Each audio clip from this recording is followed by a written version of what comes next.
अस्सलाम वालेकुम, मैं हूं अतर काज़मी और आप देख रहे हैं प्रोग्राम पावर कॉरिडोर्स। आजकल मुल्क में सर्वे हो रहे हैं, कोई सोशल मीडिया पे सर्वे करवा रहा है, कोई गलियों कूचों में सर्वे करा रहा है और मुख्तलिफ किस्म की रिपोर्ट सामने आ रही हैं। कहा जा रहा है कि ये जमात आ गया, वो जमात आ गया, अब कौन सी जमात आ गया और ये जो सर्वेज़ हैं इनका इंतखाबात पे कितना असर पड़ेगा, इस पर भी गुफ्तगू करेंगे। और उसके अलावा इस वक्त जो मुल्की सियासत है वो कहाँ पे खड़ी है। पाकिस्तान पीपल्स पार्टी और पाकिस्तान तहरीक इंसाफ क्या आने वाले दिनों में एक दूसरे के ज़्यादा करीब होंगे? उसके साथ साथ हमने देखा कि गुज़िश्ता रोज़ सदर मुमलिकत ने निगरान वज़ीर आज़म साहब को ख़त लिख दिया। अब बहुत सारे लोग पूछ रहे हैं कि आपने निगरान वज़ीर आज़म साहब को क्यों ख़त लिखा। मेरे जहन में जो पहला ख्याल ये आया कि निगरान वज़ीर आज़म अपने मुल्क में तो कम ही पाए जाते हैं, शायद इसी वजह से उन्होंने सोचा होगा कि उनको ख़त लिखा सदर साहब ने। अब मुझे नहीं पता कि उन्होंने किस पते पे उनको ये ख़त भेजा है, इसलिए कि अभी आखिरी इतलात तक हमारे निगरान वज़ीर आज़म कहीं पे सेंट्रल एशिया में थे, उसके बाद उन्होंने मशरिक़ वुस्ता चले जाना है, तो सदर साहब को देख के ख़त भेजना पड़ेगा कि वो कहाँ पे ख़त भेज रहे हैं। पर एनीवे, इसके अलावा कुछ दीगर मामलात हैं, उस पर भी गुफ्तगू करेंगे। और आज हमें बड़ा ज़बरदस्त पैनल हमें ज्वाइन कर रहा है। स्टूडियो में मौजूद हैं किरण नाज साहिबा, किसी तारुफ की मोहताज नहीं, हमारे दोस्त, हमारे भाई राना आमिर इलियास साहब, सीनियर सहाफ़ी हैं, वंस अगेन किसी तारुफ के मोहताज नहीं। और लाहौर से हमें ज्वाइन कर रहे हैं हमारे बड़े भाई आरिफ हमीद भट्टी साहब। भट्टी साहब, आपका भी बहुत बहुत शुक्रिया और आप तमाम शख्सियात का भी बहुत बहुत शुक्रिया। अच्छा, मैं भट्टी साहब ज़रा आपसे शुरू करना चाहूँगा कि भट्टी साहब, सर्वेज आ रहे हैं, मुख्तलिफ सर्वेज आ रहे हैं कि लाहौर में ये हो रहा है, लाहौर में वो जमात आगे है। आप वहाँ पे ग्राउंड पे बैठे हुए हैं, क्या सिचुएशन है, कौन सी जमात आगे है, किसको आवाम वोट देगी? बिस्मिल्लाहिर्रहमानिर्रहीम। एक तो आपके दोनों मेहमानों को नहायत एहतराम से सलाम, राना साहब को भी, और वैसे भी किरण नाज। मुझे तो आजकल मुल्क के हालात पे बहुत नाज है, ऐसा नाज है कि शर्म से सर झुक जाता है। लेकिन चले खैर, नाम तो उनका उनकी वालदा ने रखा होगा और अल्लाह ताला ने और देखिए। भट्टी साहब, मुझसे क्यों मिला दिया आपने? किरण नाज तो सर मुल्क के हालात बेहतर करने के लिए तमाम सहाफ़ियों की तरह अपना किरदार अदा कर रही है। देखिए, मैं बड़े एंकरों से गुफ्तगू करते हुए डरता हूँ, इसीलिए मैं अच्छा, गुजारिश ये है, ख्वाहिश मेरी ये है और किसी की भी होगी, अल्लाह करे मादी में हर होने वाले इलेक्शन पे धांधली का इल्जाम लगता रहा। ये जब से मैंने होश संभाला, मैंने को 12 election as a reporter cover किए हैं। 13 के इलेक्शन पे आसफ अली जरदारी सदर थे, उन्होंने कहा आरओ के इलेक्शन है, 2 के धांधली मैंने खुद देखी। 18 में धांधली हुई, कहा खलाई मखलूक से कराया गया, लेकिन वो असम्बली हलाल हो गई जो हराम थी, जो सदके के काबिल नहीं थी जब शहबाज शरीफ वजीर आज़म बने। तो पाकिस्तान में होती है कि धांधली मेरी मर्जी से हो, सर्वे जो मर्जी हो। मेरी ये राय है, 70-30 है तहरीक इंसाफ, जिसे इलेक्शन में आने के आसार ना होने के बराबर है। 30 है मुस्लिम लीग नून। हो सकता है 200% मुस्लिम लीग नून ले जाए, ये उनका हक है। एक तलख हकीकत है, कभी लाहौर में पीपल्स पार्टी के खंबे को वोट मिलता था तो वो जीतता था। इमरान खान की हुकूमत 9 अप्रैल 2022 को खत्म करके उसे एक नई जान डाल दी पीडीएम के करप्ट टोले ने, मुबैना। उसके बाद सर्वे तो देखे, सर्वे तो खुद जो नून लीग ने किया है और खुद जो आपके दोस्तों ने किया, तीनों में, एक में 80 है, एक में 83 है। हाँ, क्या उस जमात को इलेक्शन में जाने दिया जाता है? सवाल असल ये है। क्या दूसरी बात, ये जो कह रहे हैं कि लेवल प्लेइंग फील्डिंग है, मेरी ख्वाहिश है ये जो लेवल प्लेइंग फील्डिंग इस वक्त तरीके इंसाफ के साथ है, यही सेम नून लीग को मिले, मजा बड़ा है। असी तो राज नारे लावांगे, मियां दे नारे बजनगे। सर 2018 में उनको मिली थी ना, 2018 में जो कुछ उनके साथ होता रहा वो भी तो हमारे सामने है। अच्छा, वैसे मिसाल देने, मुझे टोटल कितने बंदे छोड़ के गए थे, कितनों के घर में रेड हुई थी, कितनी की मां बहनें पकड़ी गई थी।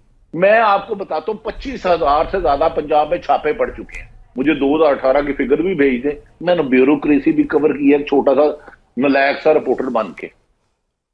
तो जरा मुझे कभी मिसाल दे देंगे, इस पे कर लेंगे फिर एक एक। हाँ, 18 पे जो गलत किया, आज इनकी हुकूमत आई थी 22 में, उन सबको अंदर कर देते। अगर खलाई मलूक ने इलेक्शन किए थे, उन्हें रेस्ट कर लेते। क्यों 16 माह तक चुप रहे? वो इलेक्शन अगर 2018 में हराम थे, मान लिया, मोहतरम नवाज शरीफ साहब और मोहतरम मौलाना साहब कह रहे थे ये इसमें रिजाइन दे देना चाहिए, ठीक है, तो अगर उसी असम्बली में आप वज़ीर आज़म हो गए तो वो इलेक्शन कैसे जायज हो गए? मेरी ये रहनुमाई जरूर फरमाइएगा, क्योंकि आपकी टाई बड़ी अच्छी है और मुझे तो इतनी कुटाई मिलती नहीं तोहफे में। जी, जी। मेरे भाई अतर कादमी लंदन में गए थे, उन्होंने हमें उम्र भी नहीं पाई थी। नहीं, मैं राणा साहब तानू रेस्क्यू किया क्योंकि राणा साहब मेरे भाई ने टाई नहीं पाई। ठीक है। अच्छा राणा साहब, एक तो टाई का जवाब मैं आपको बाद में दूंगा, पहले मैं राणा साहब से जवाब ले लूं और फिर मैं किरण पे आता हूं। अच्छा राणा साहब, ऑब्वियसली कि अब इलेक्शंस की तरफ तो जा रहे हैं, आने वाले दिनों में ये जो सर्वेज हो रहे हैं, सोशल मीडिया पे हो रहा है, कहा जा रहा है कि जी ये सर्वे करवाया गया, उसको डिलीट कर दिया गया, ज़मीनी हकायक मुझे ये बताएं कि आपको क्या लगता है कि ज़मीन पे क्या हकायक हैं और इस वक्त होगा क्या, कौन सी जमात आपको लगता है कि बेहतर परफॉर्म करेगी आने वाले इलेक्शंस में? मुझे नहीं पता था कि ये पिछली से पिछली सदी के भट्टी साहब हैं, मैं तो इनको नौजवान समझ रहा था। इन्होंने 12 इलेक्शन कहे, मैंने 6 तो आम इंतखाबात बतौर जर्नलिस्ट कवर किए हैं और एक मैं स्टूडेंट था, इसलिए वो इलेक्शन 90 का मेरे सामने मौजूद है। लेकिन अगर इंसानी सर्वे पे जाना है तो गैलप सर्वे पे कुछ लोग बहुत बोले थे, जो जुलाई पे खान साहब के लिए आया, फिर वो अक्टूबर पे कुछ दिनों के बाद नवाज शरीफ की आमद के बाद आया। अगर तो आप उन दोनों की स्टेटमेंट्स चला सकें किसी प्रोग्राम में तो आपको पता चल जाएगा जो ज़मीन पे सर्वे हुआ, अगर वो सर्वे दोनों ठीक है ना, क्योंकि एक ने माना एक ने नहीं माना, फिर दूसरी ने माना और पहले उन्होंने नहीं माना, तो आपको हमारे ज़मीन पे चलते फिरते लोगों का सर्वे गैलप की सूरत में एक तो वो है। ये है मशीनी सर्वे। यहाँ जब कोई दावे के साथ कहता है कि आप करें पीटीआई और मैं हराऊंगा, तो एक दूसरे के जो राजदान हैं वो हरा के दिखा रहे हैं और फिर पीटीआई को भी ट्वीट डिलीट करने पड़ जाते हैं कि जी वो बता के कि आप बोट्स यूज़ करते हैं, हम भी आ गए। अच्छा, वैसे इसमें आपको लगता है कि आवाम को एंगेज करने में और इलेक्शन का माहौल बनाने में एक मदद मिलेगी? मैंने अब ये 2 तो सर्वे पे बात कर दी। अब लेवल प्लेइंग फील्ड भी है और ज़मीनी हकायक है। ज़मीनी हकायक ये हैं कि पीटीआई का टू साइज हो चुकी है, होती जाएगी। आप एक बनाते हैं पॉलिटिकल मैनेजमेंट कमेटी, एक कहता है कि इस्टेब्लिशमेंट की ऐसी की तैसी, दूसरा कहता है जो खान से मिला नहीं है कि हम इस्टेब्लिशमेंट से बना के चलना चाहते हैं, यानी वो कहते हैं एक पप्पी इधर आए एक पप्पी उधर आए, हम आपके साथ पुराने माहौल में जाना चाहते हैं। उसी मैनेजमेंट कमेटी के 2 अरकान की अगर कल की आप देख लें तो ये है पॉलिटिकल मैनेजमेंट पीटीआई की। भट्टी साहब के साथ मैं हवाला देता होता हूँ, 2013 में एक प्रोग्राम में शादेब खानजादा के साथ हम इकट्ठे थे एक्सप्रेस में ही। मैं कहता हूं कि आपको हकायक जानने के लिए 8 फरवरी वाले दिन पोलिंग स्टेशन पे जाना होगा। ज़मीनी हकायक ये होंगे कि पोलिंग स्टेशन पे किसका वोटर कहाँ मौजूद है। फिर आपको भट्टी साहब की हंसी ठीक है क्योंकि इनको तजर्बा है आरटीएस का, क्योंकि फिर लोगों के आने के बाद आरटीएस बिठाया गया कि नहीं इस तरह नहीं जीत सकते।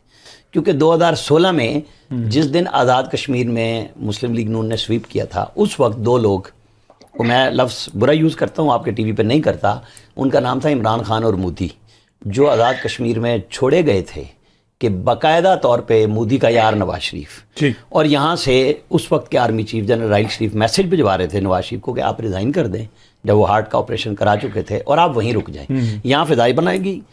लेकिन नवाज शरीफ इलेक्शन से एक दिन पहले आए और क्लीन स्वीप हो गया आज़ाद कश्मीर में। उसके बाद आरटीएस बनाया गया कि भाई ये इंसानी वोटों से तो आप नहीं हार सकते।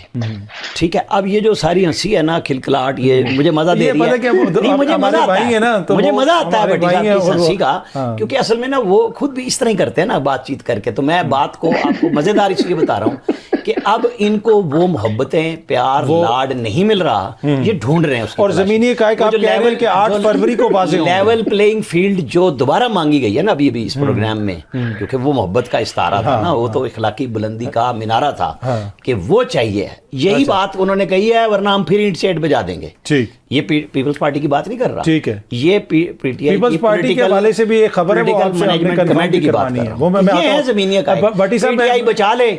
उस वक्त महकमा ज़राअत साउथ पंजाब में आया था, सबके सामने आया था, सर तपा नैब का चेयरमैन मौजूद था, वो प्रेस रिलीज जारी करता था, फिर वीगो डाले में बंदे को उठाया जाता था, जहांगीर तरीन के घर लाया जाता था, वहां से V8 में बिठाया जाता था और खान साहब के घर में मफलर डाले जाते थे। ये है वो ज़मीनी हकायक। ठीक है, चलें।